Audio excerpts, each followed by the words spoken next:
नुकतंच लोकसभेच्या अधिवेशनामध्ये नारी शक्ती वंदन विधेयकाच्या मध्ये जो बदल केला जाणार होता त्याला पुरेसं बहुमत मिळू शकलं नाही आणि त्यानंतर काँग्रेसच्या महिला खासदारांची ही वस्तुस्थितीचा विपर्यास करणं, दिशाभूल करणं याच्यासाठी त्यांची अहमहिका चाललेली आहे.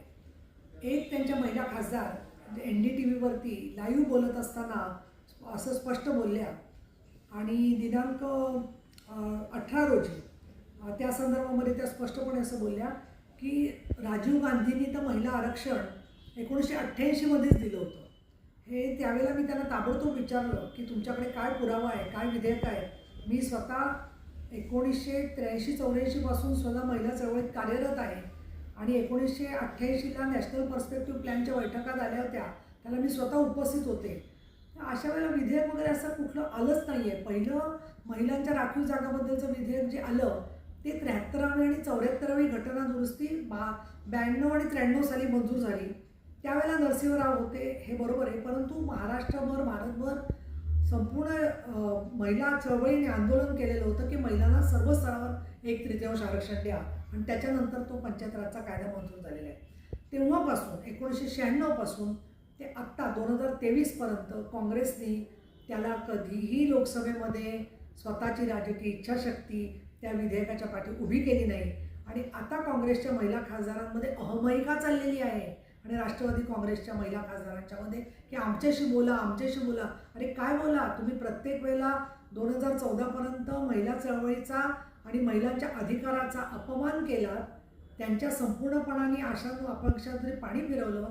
तुम्हाला कुटुंबाचा वारसा होता, त्याच्यामुळे वाडवडिलांच्या मधून तुम्ही त्यांच्या याच्यातून बऱ्याच जणी निवडून आलेल्या आहेत, महाराष्ट्रातल्या सुद्धा महिला खासदार. आणि त्यामुळे आता जे ते महिलांची दिशाभूल करण्यासाठी त्यांची जी अहमहिका चाललेली आहे त्याला तर मी असं म्हणेन की या काँग्रेसच्या खासदार म्हणजे पुतना मावशीचं प्रेम महिलांना दाखवत आहेत.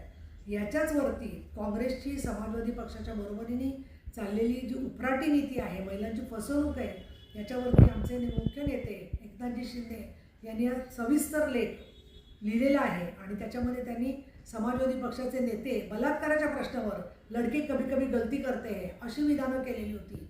त्याचबरोबर लातूरच्या कल्पनागिरी प्रकरणामध्ये त्या महिलेला काँग्रेसच्या पदाधिकाऱ्यांनी बाहेर जाऊन पदाचा आमिष दाखवून तिचा खून करून स्वतः जाऊन तक्रार दिली होती की CBIपर्यंत जाऊन ती केस सिद्ध झालेली आहे. आणि म्हणून आम्हाला एक स्पष्ट दिसतंय की ज्या क्षणी त्यांना दिसलं की आपलं बहुमत झालेलं आहे आणि घटनात्मक दुरुस्तीला NDAकडे तेवढं बहुमत नाही, त्याबरोबर काँग्रेसनी सापासारखी नीती बदलली, कात बदलली, स्वतःचा रंग बदलला आणि ताबडतोब त्यांनी महिला आरक्षणाचा अक्षरशः हत्या केलेली आहे. आणि काही लोक म्हणतात की भ्रूण हत्या, जर का भ्रूण बरोबर नसेल तर हत्या करायलाच पाहिजे. पण हे जे महिला शक्तीचं जे पुढे विधेयक येणार होतं त्याच्यामधून अनेक महिलांना पुढच्या काळात पण न्याय मिळू शकेल. म्हणून आम्हाला अशी अपेक्षा आहे आपण यांचा सगळा खोटा डाव ओळखा. NDAच्या मागे, महायुतीच्या मागे आमचे शिवसेना, भारतीय जनता पक्षाच्या आणि राष्ट्रवादी काँग्रेसच्या जनतेवर विश्वास ठेवा आणि मोदी हे तो मुमकिन आहे. पुढच्या काळामध्ये महिलांना नक्की आरक्षण मिळेल अशा पद्धतीने आम्ही सातत्याने लढत राहणार आहोत.